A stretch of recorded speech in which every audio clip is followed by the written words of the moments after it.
It began on a rainy Thursday evening, the kind that smelled of wet roads, coffee, and quiet thoughts.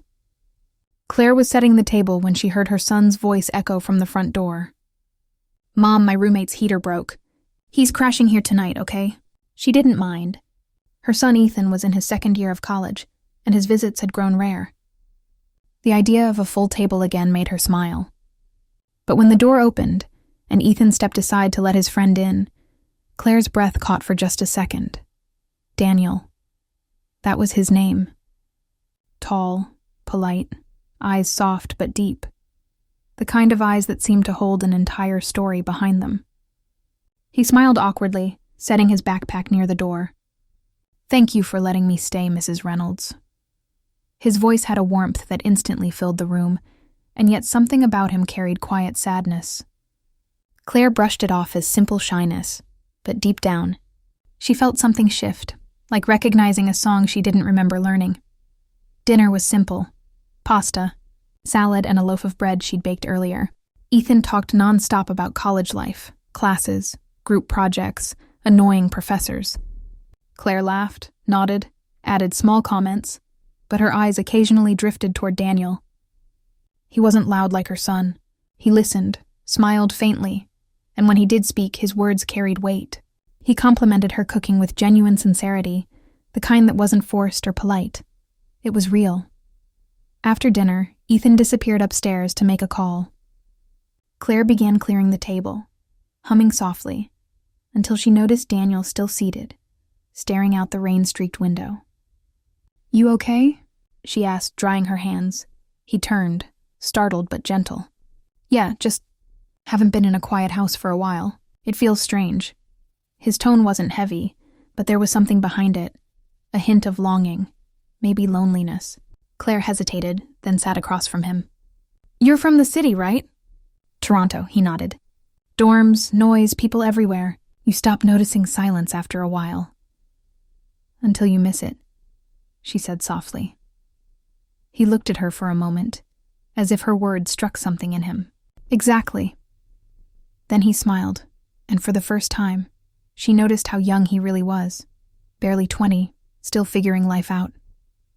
Yet there was depth in him, the kind that came from pain, not age. The rain outside grew heavier, tapping against the windows like small memories knocking to be let in. Claire got up to make tea, offering him a cup. He accepted it with both hands, grateful. They talked for a while, about art, about books, about how the world feels too loud sometimes. He told her he loved drawing people when they weren't aware of being watched. "That's when they're most honest," he said quietly. His words lingered in her mind long after he went upstairs.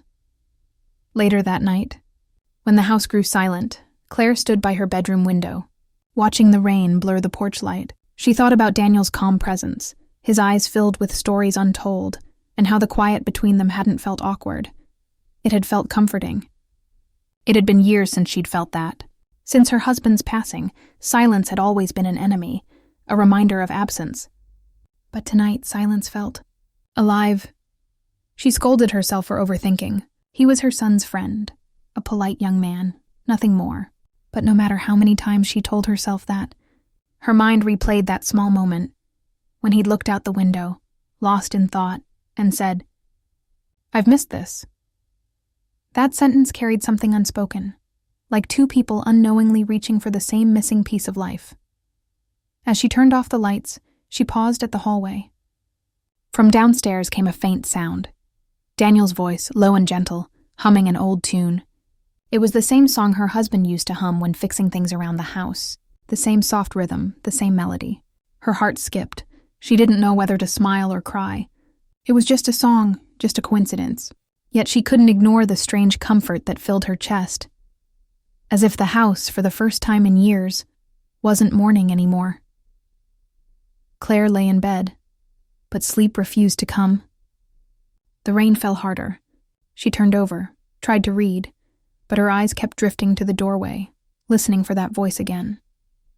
The storm outside matched the storm in her heart. Quiet but restless. It wasn't attraction, she told herself. It was just connection. A rare, unexpected moment when two strangers share the same silence and understand it. She had always been strong, steady, focused on work, family, and keeping things together. But tonight, in the glow of the rain and quiet hum of the old house, something fragile stirred in her heart. The realization that she was still human enough to feel something unexpected.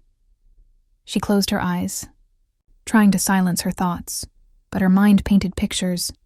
Daniel sitting by the window, the light falling on his face, the sadness hidden behind his calm. Why did she feel like she'd met him before? Why did it seem like he understood things she hadn't said aloud? Around midnight, she finally drifted into sleep, and that's when the dream came. She saw herself in her old kitchen, the one from years ago, when her husband Michael was still alive. He was standing by the sink, smiling that familiar smile. The radio played softly in the background. Then, as she stepped closer, his face began to blur, and suddenly, Daniel was standing there instead. Same eyes, same quiet expression, same warmth, she gasped, but neither spoke. He simply said, "I've missed this," the same words he'd said earlier that night. Claire woke up with a start, heart racing. For a few seconds, she didn't know where she was. The house was silent again, except for the fading echo of rain. She sat up, staring into the darkness, the dream still vivid in her mind. Her pulse slowed, but the unease didn't fade. Dreams are strange things, sometimes just reflections, sometimes messages. She didn't believe in signs, but this felt too real, too close. Maybe it wasn't about Daniel at all. Maybe it was about her, about the part of her that had stopped feeling, stopped living, after her husband's death. Maybe this quiet visitor had stirred something she'd buried long ago, a reminder that the heart doesn't die with loss. It just waits. She got up, walked to the window, and looked outside. The rain had stopped. The street glistened under the streetlights, empty and still. Somewhere upstairs, she heard soft footsteps. Daniel moving in the guest room, perhaps unable to sleep too. For a brief second, she thought of knocking on his door, asking if he needed another blanket, something to drink, anything to fill the silence, but she didn't. She just stood there, one hand on the window frame, caught between reason and emotion. She realized how long it had been since she'd cared whether someone slept well. How long since she'd wondered about another person's thoughts in the dark of night. It wasn't love. Not yet. It wasn't even desire. It was something subtler, an emotional gravity, a recognition that two lonely hearts can exist in the same space and somehow start healing each other without meaning to. She went back to bed, but this time, she didn't close her eyes right away. She whispered softly, "Good night, Daniel," though he couldn't hear. It was almost instinct, a kindness she hadn't extended to anyone in a long time. And as she lay there, the moonlight touched her face, the same way it had years ago when she used to wait for her husband to come home. But tonight it didn't feel like waiting. It felt like remembering how to breathe again. Down the hall, Daniel turned in his sleep, murmuring something she couldn't hear. A faint smile crossed his lips, as if his dreams were lighter here, in this quiet house. Outside, the rain began again, softer this time, like a song replaying from the beginning. Claire closed her eyes, unaware that this ordinary night would be the beginning of something that would test every line between memory, love, and forgiveness, because sometimes a stranger doesn't walk into your life by accident. They arrive carrying the echo of something your heart has been waiting to remember. That night, Claire dreamed again. Her late husband standing in the doorway, his face fading into Daniel's. And just before she woke, she heard his voice whisper, "He's not here to stay, but he's here to remind you what love feels like." The morning after the rain was quiet, the kind of calm that comes after storms, when everything feels washed clean but strangely unfamiliar. Claire stood by the kitchen counter, pouring coffee, still thinking about the dream she'd had. Her late husband's face, Daniel's eyes, it had all felt too real. She told herself it was nonsense, just her mind blending memory and chance. Yet when she heard Daniel's footsteps coming down the stairs, her pulse quickened, like the dream had followed her into daylight. "Morning," he said softly, his voice still rough from sleep.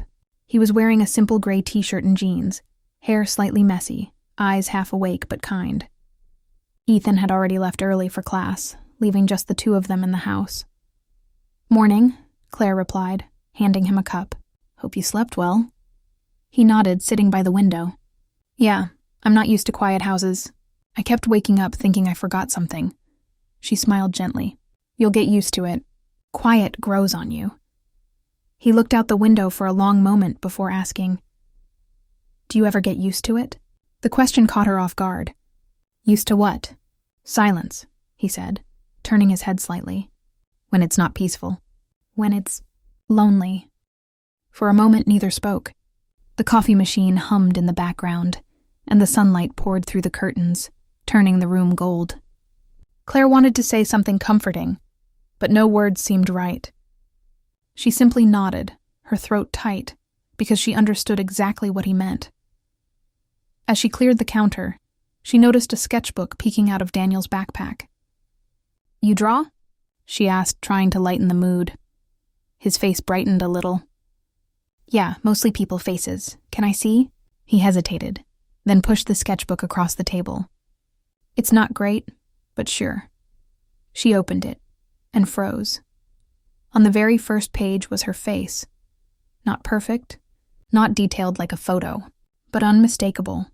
Her profile, looking out the window, the same pose she had taken last night while talking to him. The pencil strokes were soft, full of emotion, not flattery. He hadn't drawn her beauty.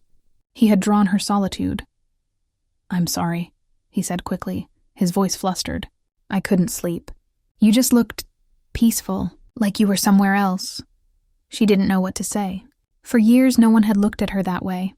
Not as a mother, not as a widow, but as a person with a story. "It's beautiful," she said finally, voice almost a whisper. He looked surprised. "Really?" "Yes," she said, closing the book gently. "You have a gift, Daniel." He smiled shyly, his cheeks slightly flushed. "Thank you." The rest of the morning passed with quiet conversation about his art, his college life, his mother. That's when she learned the truth. Daniel had lost his mom when he was 12. He spoke about it simply, without drama, but Claire could hear the ache hidden under every word. "She used to paint," he said softly. "Said colors could heal people. But when she got sick, she stopped. I guess I started drawing to remember her." Claire's chest tightened. She wanted to reach across the table to comfort him, but she didn't. She knew that kind of pain, the kind that doesn't fade, only softens. "I think she'd be proud of you," Claire said. He smiled faintly. "You sound like her." That sentence lingered. It wasn't just a compliment. It was a connection, quiet and powerful. For a second, she saw a young boy missing his mother, and maybe he saw a woman who had lost someone too. The doorbell rang suddenly, breaking the moment. It was the mailman dropping off a package. Claire opened it, distracted, while Daniel stood up, muttering something about finishing a sketch outside. She let him go, but her thoughts stayed tangled in his words. "You sound like her." Later that afternoon, Claire walked out to the backyard, where Daniel sat on the porch steps with his sketchbook again. He was drawing the old oak tree that her husband used to love, the one they'd planted together the year they got married. "You picked my favorite tree," she said softly. He looked up, smiling. "It's got character, like it's been through things but still stands tall." She nodded, sitting beside him. "That's exactly what my husband used to say." Daniel turned to her, eyes wide. "Really?" "Yeah," she said, looking at the tree. "He said trees teach us how to stay, even when everything changes." There was silence, but not the awkward kind. It was warm, shared, almost sacred. "Do you ever miss him?" Daniel asked quietly. "Every day," she said, her voice trembling just slightly. "But the missing becomes softer. You stop crying about it, but you never stop feeling it." He nodded slowly, his expression thoughtful. "I get that. I think missing someone is just another way of keeping them close." Claire turned toward him, surprised by the maturity in his words. For someone so young, he carried old eyes that had seen loss early and learned to live with it. The sun dipped lower, painting everything in golden light. Daniel flipped to another page in his sketchbook. Can I draw you again? She hesitated, then nodded. Only if you promise not to make me look old. He laughed, really laughed this time, and something in her chest eased. She hadn't heard laughter like that in her house for years. Minutes passed as he drew. She stayed still, watching the sky change colors, listening to the faint scratching of pencil against paper. When he finally stopped, he showed her the drawing. It wasn't her face this time. It was her hands, resting gently on her lap. Strong, tired, but steady. He said quietly, "They look like they've held a lot." And let go of even more. Her eyes filled without warning. She looked away, blinking fast. "You notice too much for your own good." He smiled softly. "That's what art is, seeing what others miss." That night, when Ethan returned home, the energy in the house shifted. He dropped his backpack and looked around. "You two seem close," he joked. "Did Mom adopt you already?" Claire chuckled, shaking her head. "We were just talking." "He's good company." Ethan shrugged, heading upstairs, completely unaware of the invisible thread that had already formed between his mother and his friend. A thread made of understanding, not romance. Not yet. But Daniel's eyes lingered on her one last time before he followed Ethan upstairs. Not out of longing, but gratitude. When Claire cleaned up after dinner, she noticed a folded note on the counter. Her name written neatly on it. She opened it slowly, her heart oddly nervous. It read, "Thank you for today. I didn't realize how much I miss talking to someone who listens. You remind me of home." She stared at the note for a long time, her eyes stinging with unfallen tears. It wasn't romantic, but it wasn't ordinary either. It was the kind of message that stays with you. Simple words that hold more meaning than they should. That night, she found herself sitting by the window again, the same spot where he'd sketched her. The sky was clear this time, no rain, no storm, just stars quietly burning above. She thought about Daniel's story, about his mother, about how he'd found something in her presence that he'd been missing. But she also wondered, what if she had found something too? It scared her to think that way. She wasn't searching for anything. She wasn't supposed to feel connected to someone her son's age. But feelings don't ask for permission. They just happen.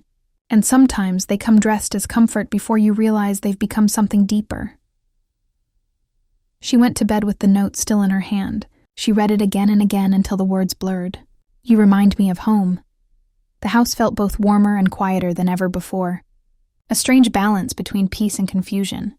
She turned off the lights, whispering a soft prayer, not for love, but for clarity. Just before she drifted off to sleep, she thought she heard a faint sound from the porch, the soft scraping of a pencil on paper.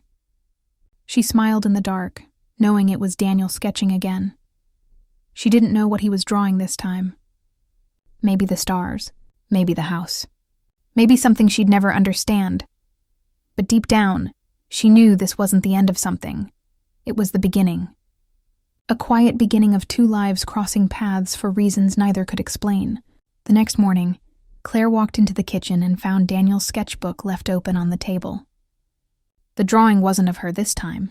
It was of her husband's old photo frame, the one she'd kept hidden behind a cabinet. And underneath it, Daniel had written in small handwriting, "Some faces never leave you. Some are waiting to return through someone else." The sky was gray that morning, heavy with clouds that seemed to mirror Claire's thoughts. It had been a few weeks since Daniel's first visit. He had become a familiar presence in the house, not intrusive, just quietly there. He and Ethan had grown closer, but it was Claire who felt his absence when he wasn't around. That, she told herself, was the problem. Ethan was going away for the weekend, a college trip. When he hugged her goodbye, he said, "Daniel's staying back. He has a project due. Don't let him starve, okay?" He grinned, completely unaware of the quiet storm he was leaving behind. When the door shut behind her son, the house fell into that rare silence, a silence that used to comfort her, but today it made her pulse quicken. Daniel was upstairs, working on his sketches, and Claire tried to busy herself with chores, laundry, cleaning, anything to keep her mind from wandering. But no matter how hard she tried, every creak of the floorboards reminded her that she wasn't alone. By afternoon, the clouds broke into rain. Daniel came down to fix the porch light that had been flickering for weeks. "I can handle that," Claire said, but he insisted. "You've done enough. Let me help for once." He stood on the ladder, focused and quiet, rain misting the edges of his hair. Claire handed him the tools, trying not to stare, but her thoughts kept slipping. There was something comforting in watching someone take care of things again, a feeling she hadn't realized she missed. When the light finally flickered back on, Daniel climbed down and smiled. "There," he said, wiping his hands. "You've got light again." Claire looked up at the warm glow, then at him. "I think I'd forgotten what that looked like." He frowned slightly. "You mean the light?" She hesitated, then smiled. "Something like that." They went inside, the rain still whispering against the windows. She made cocoa for both of them, and they sat near the fireplace, talking quietly. Daniel told her about his project, a series of sketches about emotional landscapes. He wanted to draw feelings instead of faces. "What does peace look like to you?" she asked. He thought for a long moment. "Like waiting," he said finally. "Calm on the surface, but inside it's just silence trying not to break." Claire's breath caught. "That's beautiful and sad," he nodded. "Most beautiful things are." For a long time they didn't speak. The fire crackled softly, the rain softened to a drizzle, and the world outside faded. It felt like time had folded, trapping them in a moment that neither wanted to end. Then Daniel broke the silence. "Can I tell you something?" "Of course," Claire said. He looked at her, hesitant. "You remind me of my mom. Not because you look like her, but because you care the same way. Gentle, but it hits deep." Claire smiled, but her heart ached. "She must have been a wonderful woman." "She was," he said quietly. "When she died, everything felt hollow. But lately, when I'm here, it doesn't feel that way. You make this place feel alive." The words hung in the air, fragile and dangerous.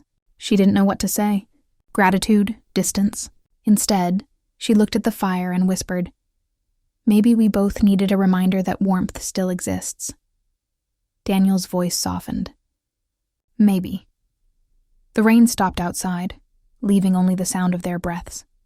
It wasn't wrong what they shared, but it was fragile, and Claire knew one wrong word could shatter it completely. She stood up, breaking the moment. "You should get some rest. Big project tomorrow." He nodded, watching her with a look that wasn't desire. It was gratitude mixed with something more complex, something unspoken. "Good night, Claire." "Good night, Daniel." She walked to her room, her heartbeat unsteady. She leaned against the door once it closed, trying to catch her breath. She wasn't a naive woman. She understood what was happening. It wasn't love, but it wasn't nothing either. It was the ache of two lonely souls standing too close to a line neither should cross. The next morning, the sun was back, bright and careless. Claire tried to shake off the strange energy that lingered from the night before. Daniel was already outside sketching again, the porch light gleaming above him, the one he'd fixed. She poured 2 coffees and stepped out. He smiled when he saw her. "You didn't have to." "I wanted to," she said simply. He took the cup. "Thank you for everything. Not just this, for letting me feel human again." She laughed softly. "You're 21, Daniel. You're supposed to feel human." He smiled faintly. "I didn't for a long time." The way he said it broke her heart a little. They stood there for a moment, coffee cups steaming, silence resting comfortably between them. Then Claire noticed the sketchbook open beside him. The page showed a fireplace, drawn in delicate detail. Their fireplace. The light, the cups, even her silhouette reflected in the window. "You drew this last night?" she asked. He nodded. "Yeah, I couldn't sleep. The house felt too quiet, so I drew what I didn't want to forget." Her throat tightened. "And what's that?" He looked up. The feeling of being safe. She didn't know what to say. Her eyes burned, but she forced a smile. "You're very talented, Daniel." "Only because of people like you," he said quietly. That sentence stayed with her all day. By evening, She found herself replaying their talks, the sketches, the warmth in his words. She knew it wasn't right to think this much about someone her son's age, but hearts don't follow reason. They follow connection. She told herself she was imagining it, the subtle tension, the way his eyes softened when they met hers. It wasn't attraction, she insisted. It was empathy, nothing more. But the line between care and longing is thin, and sometimes invisible. That night, she went to her husband's old photo on the mantelpiece. "What are you doing to me, Michael?" she whispered. "You'd laugh at me if you saw this." The photo stared back silently, offering no judgment. Just a faint, eternal smile. She turned away and went to bed, but sleep wouldn't come. At midnight, she heard faint music from the living room, Daniel playing an old song on his phone, soft and haunting. She recognized it instantly, her husband's favorite tune. She froze, heart pounding. She walked halfway down the hall, then stopped when she saw him. Daniel was sitting on the couch, sketchbook in his lap, eyes distant. The glow from the lamp fell across his face, calm but thoughtful. Claire stood in the shadows, watching silently. For a moment, she didn't see Daniel at all. She saw echoes of her past, the warmth of shared laughter, the comfort of being known. She turned away before he noticed her, retreating quietly to her room. Tears came this time, soft, quiet, not of guilt, but of confusion. She didn't understand what was happening, only that it was changing her. The next morning, she found a folded page on the coffee table, a sketch of her husband's photo beside her teacup. Underneath, Daniel had written, "Love doesn't always leave. Sometimes it just changes form." Her heart broke a little, not because of him, but because of the truth in those words. For the rest of the day, she avoided him, afraid of what might show in her eyes. He seemed to understand, keeping his distance, quietly packing his things for school. But before he left, he stopped by the door. "Thank you," he said softly, "for letting me stay, for everything." Claire smiled faintly. "You don't have to thank me." "I do," he said. "You've helped me more than you know." When he was gone, the house felt too quiet again. She sat on the couch where he'd been, staring at the sketches he'd left behind. The one of the porch light, the fireplace, the oak tree, all small pieces of her life, seen through his eyes, each one carrying something she hadn't realized she'd lost: presence, tenderness, connection. But that night, her peace shattered. Ethan called. His voice was serious. "Mom, Daniel told me something about you last night. We need to talk." Her heart stopped. "What do you mean?" He hesitated. "He said you've been helping him work through his past, and that you remind him of someone." He didn't say much more, but, "I don't know, Mom." It sounded deep. "Are you okay?" She couldn't answer right away. Her mind raced, guilt and fear mixing with something else. The realization that maybe, somehow, their fragile bond had become visible to others. "I'm fine," she said quietly. "We'll talk when you get home." When the call ended, she sank into her chair, her hands trembling. She looked at Daniel's last drawing on the table. 2 figures sitting across a fire, their faces unfinished. She traced the edge of the paper, whispering to herself, "What are we doing, Daniel?" Outside, thunder rolled again, low and distant, like an echo of the first night they met. As lightning flashed through the window, Claire noticed one last thing. At the bottom corner of the unfinished drawing were small, handwritten words. "Some stories aren't meant to last, but they still change you forever." The next morning, the house felt heavier, as if the air itself carried the weight of unspoken words. Claire sat by the window, her coffee untouched, her mind replaying Ethan's voice from the night before. "Daniel told me something about you, Mom." The sentence looped in her head like a clock ticking too loud. She didn't know what Daniel had said or why, but something told her this peaceful illusion was about to end. A knock on the door broke her thoughts. When she opened it, Daniel stood there, eyes tired, hair damp from the early rain.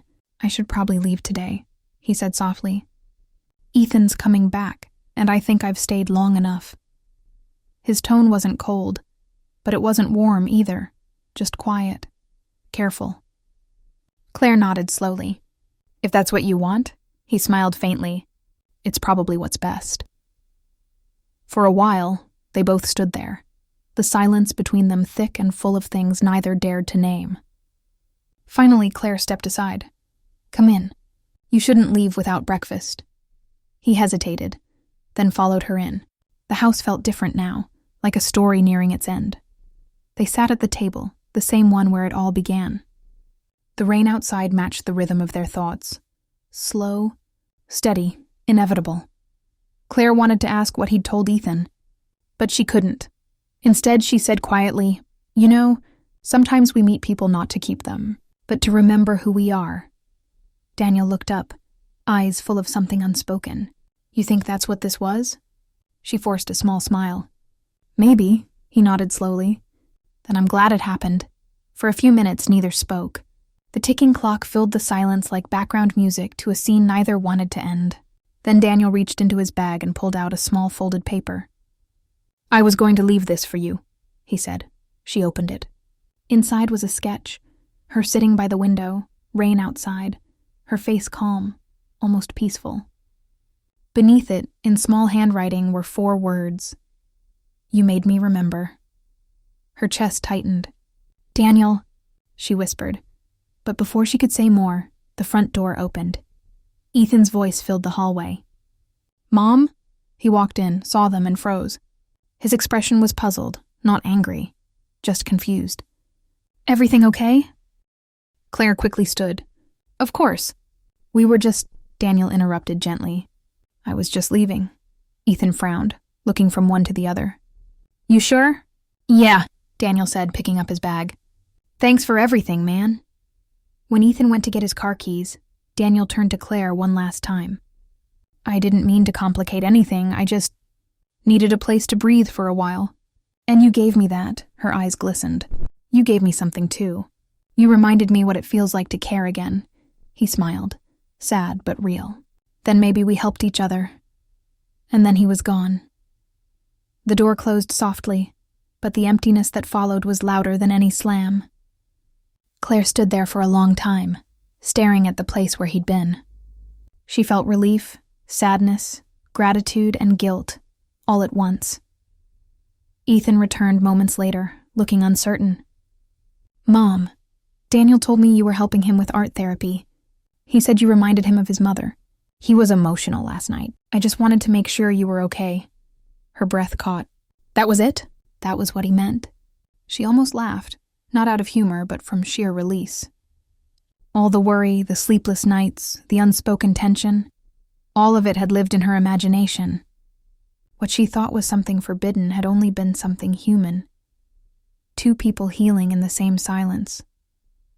I'm fine, she said softly. Better than I've been in a long time. Ethan smiled, confused but relieved. Good. I was worried something was weird between you two. She smiled faintly. It wasn't weird, Ethan, just different, he shrugged. He's a good guy, Mom. I think he really admired you. When Ethan went upstairs, Claire sat back down, staring at Daniel's sketch still lying open on the table. You made me remember. The words felt both comforting and cruel. Over the next few days, life slipped back into its old rhythm. Work, grocery runs, phone calls, small talk. But inside, something had shifted. The world looked the same, yet it didn't feel the same anymore. She found herself looking out the window at dusk, half expecting to see Daniel walking down the street, sketchbook under his arm, lost in thought. Weeks passed before she received the letter. It came in a plain white envelope with her name written neatly on the front. She opened it carefully, heart pounding though she didn't know why. Inside was a folded sheet of paper and a sketch. It was her porch, the one he'd fixed that rainy weekend. The light glowed bright in the drawing, soft and golden. Beneath it, a single line read, Some people come into your life not to stay, but to remind you that your heart still works. Claire pressed a hand to her chest. The words hit like a soft echo of everything unsaid. She smiled. Not with sadness this time, but with understanding. Some moments aren't meant to last forever. They're meant to wake something sleeping inside you. That evening, she walked out to the porch and switched on the light. It glowed just as it had that night, steady and warm. She stood there for a long time, watching the glow reach the street, remembering the way Daniel had looked at it. Proud, gentle, hopeful. And for the first time in years, she didn't feel empty. She felt alive. As days turned into weeks, Claire began painting again, something she hadn't done since before her husband passed away. She started small, flowers, skies, quiet corners of her home. But soon, her brush moved with new emotion, as if her heart had found its voice again. One evening, Ethan noticed her at the easel and smiled. "You're painting again?" She nodded. "Feels good. What made you start?" he asked. She paused, then said softly, "Someone reminded me that art can heal." He didn't ask who. Maybe he didn't need to. Later that night, when the house grew quiet, Claire looked around. The flickering light, the unfinished paintings, the empty chair by the window. It no longer felt lonely. It felt peaceful. But peace has a strange way of carrying ghosts. Not the haunting kind, but the gentle ones that whisper when you least expect them. One night, as she sat painting, she heard a soft knock. Not on the door, on the window. She turned, startled. No one was there. Only rain, falling softly, like that first night. But for a second she could have sworn she saw a figure at the gate, holding a sketchbook under his arm. Just a shadow, just a trick of light. She smiled to herself, whispering, "Good night, Daniel." The rain answered with silence. The next morning, the world felt lighter. She opened the window to let in the breeze. Her eyes fell on the old oak tree in the backyard, Daniel's favorite. And there, nailed gently to the trunk, was a small wooden frame she'd never seen before. Inside it was a single drawing, a tree under sunlight, signed simply with a D. She stepped closer, her hands trembling. The paper was slightly wet from the rain, but the image was clear, peaceful, steady, alive. Claire's eyes filled, but she smiled through the tears. She didn't need to know when or how it had appeared. Some mysteries didn't need solving. Sometimes, she realized, love doesn't need to be romantic to be real. Sometimes, it's just two people finding each other at the right time, healing what life broke, and then quietly letting go. The porch light flickered once more that evening, then steadied, glowing brighter than before. Claire sat beneath it, sketchbook in her lap this time. She drew slowly, carefully. The porch, the tree, the light. And in the corner, a small figure walking away, rain behind him, sunlight ahead. She didn't title it Goodbye. She titled it Remembrance. As she put the pencil down, the phone rang. It was an unknown number. She hesitated, then answered. "Hello?" A familiar voice came through the line, soft but certain. "Hi, Claire. It's Daniel. I just wanted to say thank you for everything. I'm doing better now. I think you'd be proud." Her eyes filled. "I already am," she whispered. They talked for a few minutes. Nothing dramatic, just updates, gentle words, closure. Before hanging up, he said, "Take care of the light, okay?" "I will," she said softly. "Always." When the call ended, Claire stepped outside again. The porch light shone through the mist, steady as ever. She stood there in silence, breathing in the night air, feeling something inside her settle. Not sadness, not loss, just peace. Some stories don't end with confessions or promises. Some end with quiet understanding that love in all its forms is never wasted.